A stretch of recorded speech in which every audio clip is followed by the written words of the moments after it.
Good morning, my loves. Happy Thursday. I am so thankful it's Thursday and tomorrow's Friday. It is another glorious day here at the lake. It is about 5 a.m., almost 5. Of course, it's still dark out.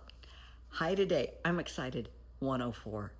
Now, to a lot of people are thinking, oh my God, 104. No, no, no. After living through days of 113, 117, 118, 104, oh, please, tomorrow, 98. These are temps we dream about, so I'm excited. We are discussing attitude and perspective. Honey, life can throw some wild curveballs. We've all faced them. You know, you're suddenly given a cancer diagnosis. Been there, done that. Out of the blue. You're not prepared.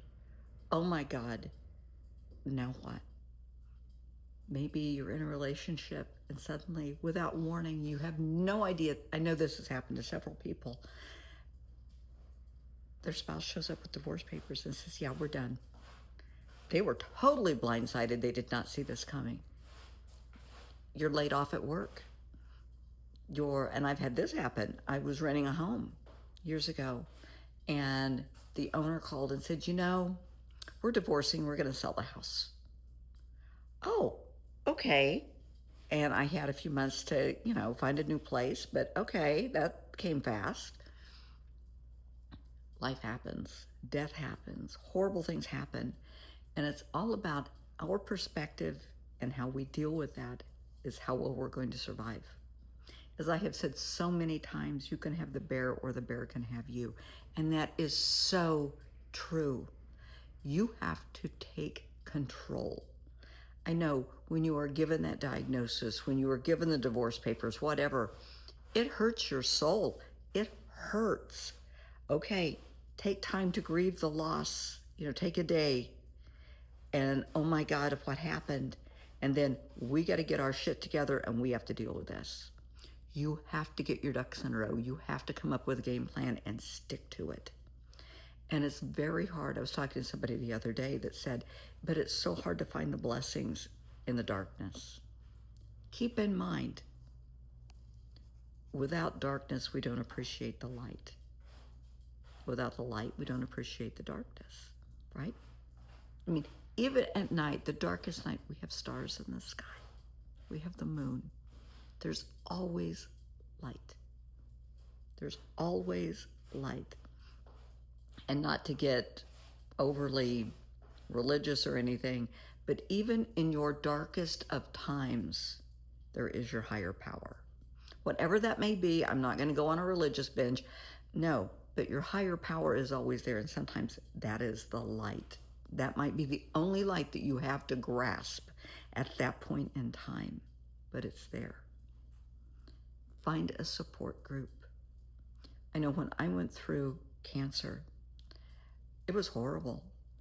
My family was focusing on my dad, who was terminal.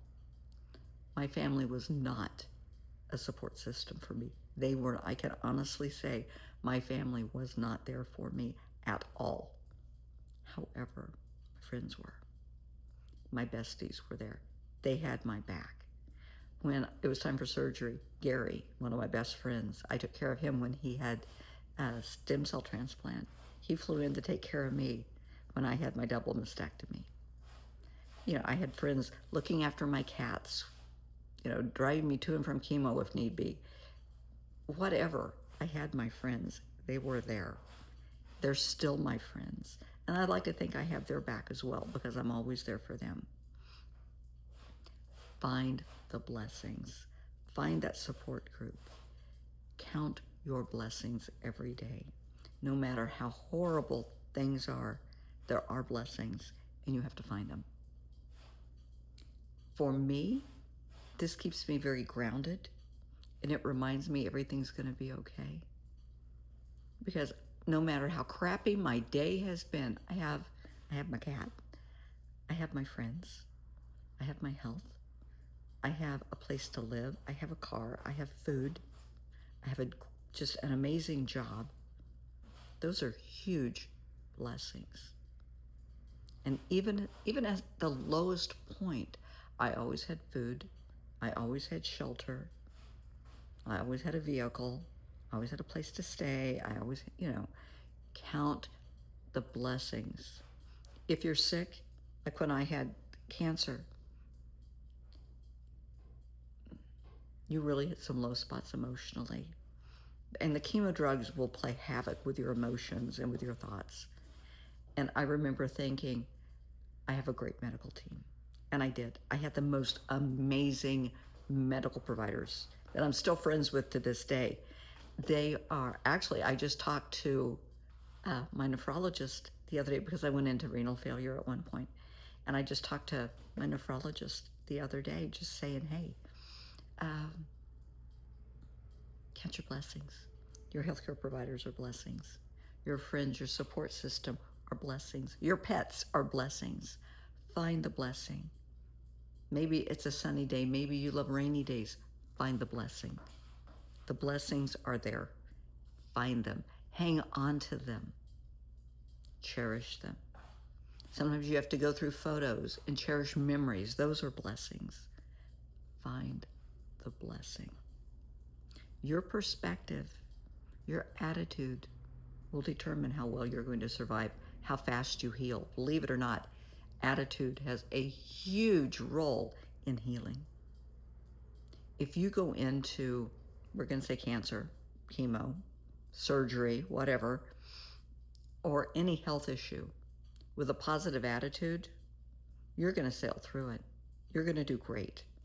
Your body believes what you tell it. Your brain believes what you tell it.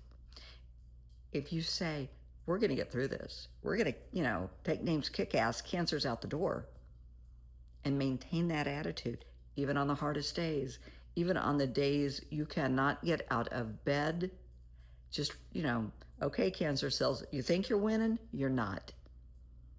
You may win the war, but, you may win this battle, but you're not going to win the war. It's just, today's a rough day. We got this.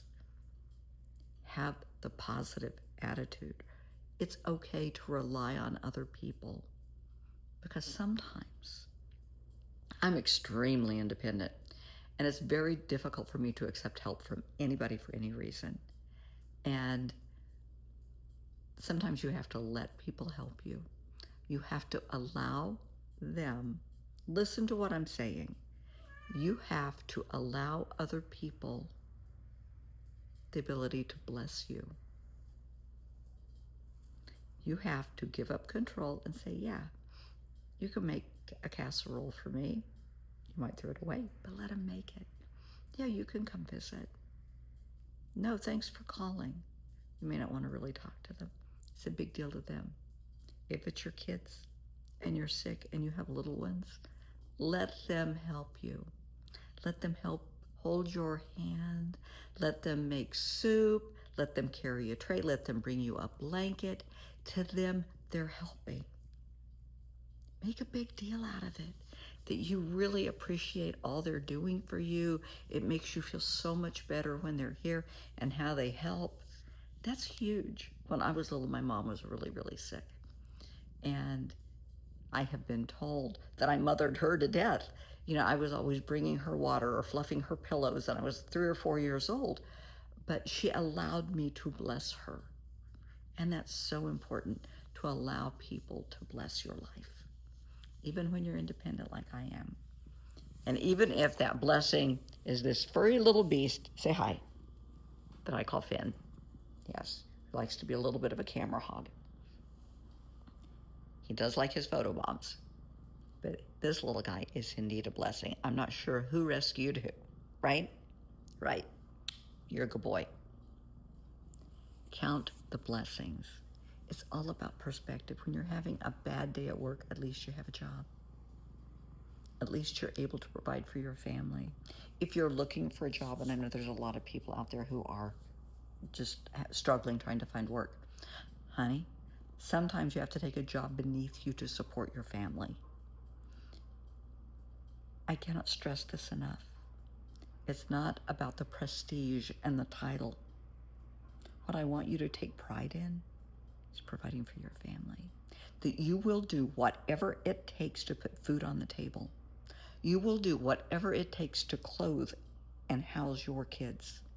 You will do whatever it takes to make that child support payment that you grumble about every month. I know people, I have clients that it just, they know that money's not going toward the kids, honey. It's going toward the kids. It is. If it's going toward the rent, the mortgage, the food, the utilities, it's going toward the kids. It's not to buy Barbie dolls and G.I. Joes. It's to clothe them, to house them, to make sure they have medicine if they get sick. They have school clothes, things like that. So keep everything in perspective. Try not to allow your ego to take over. Maybe you need to make a list of your priorities. And with that list, associate some blessings with that list of priorities. For a lot of people, I'm not saying everyone, but just for a lot of people, God is their first priority. That's also a blessing. Their spouse is a priority. That's a blessing. Their kids are a priority. No matter how loud and noisy and crazy kids can be, they are a blessing. So count your blessings, count your priorities, get them in order. Have a healthy attitude. Be realistic. Be very realistic. Live within your means. Yeah, I would like to live in a big house right now. I don't. I would give anything to live in a home of my own. I'm in an apartment. I've been here 5.5 years. Hopefully I'll be in a house soon. I will be in a house when God is damn good and ready to put me in one. I would love to be in a relationship. I would. I would love to find somebody that gets me and understands me and is as good to me as I would be to them. And that will happen when God brings that person into my life. And I am not doing online dating. But just find the blessings. Hold on to them. I know these things are going to happen in my life, and those are blessings that will happen, and I hold on to that. I have faith. I have unwavering faith. That is a huge blessing to count. I like to think I have a decent attitude about life. I am not a Pollyanna. I do not look at everything through rose-colored glasses. I try to be very realistic. But with that realistic attitude, I still have faith in myself, faith in God, faith in other people. Honey, you are worthy of happiness and joy and love and laughter and success. But so much of that depends on your attitude and your perspective.